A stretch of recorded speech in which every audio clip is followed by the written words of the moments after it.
You know, what happened yesterday was really sad for us. And I just want to apologize to everyone out there who have been assaulted, whose car has been destroyed, whose vehicle has been vandalized. We really apologize for what happened yesterday. It feels like it is our fault that we cannot teach our brothers how to respect other people. It feels like our mothers and fathers could not teach our brothers how to respect other people, how to treat other people from outside. And we apologize for what happened yesterday. And the second thing is, I want to talk to all my brothers out there. Peter em ka government ka jingle jong government em klaparin men sim lupa ini ngi ladon pa ka jing jar ka jing e da ka jingle ka jong phi kumne em ka wan ra jing e shu shu ye ki pai ba ki jong phi hi mde ya no ro phimut ka jing put new phi ki kali ye ki ne ki tai phimut try ba ka government ne minister of plot na ka pla ka jong u em ubam ya ka pisa ka jong i da ka tax ka jong i usnai ki ti kali phimut mun ta ka thit thit ikini ki bostam bar khoi bli uno minister ba se na ka pla ka jong u dan wei ro baro khoi ki plot na ka pla pa ba Teka jingle ka jong phi kumne em kam dia phile persai ko government phile persai yangi ki pajba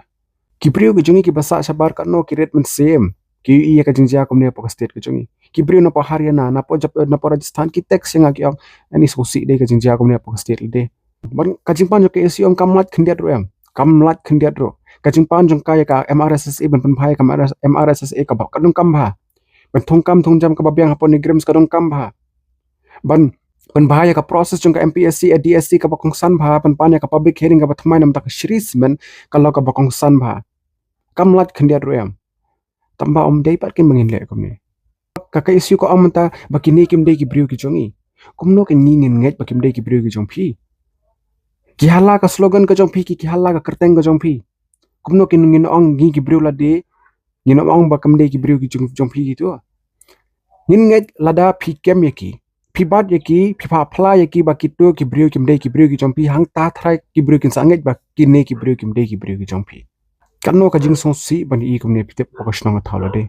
Le pi ko ban le ba government em nong ai pi le chong hakmat jo CM house se le chong hakmat ka ying jong DYCM se le chong hakmat ying jo ki ne se bele pi ko am klumare ka shnong ka thao.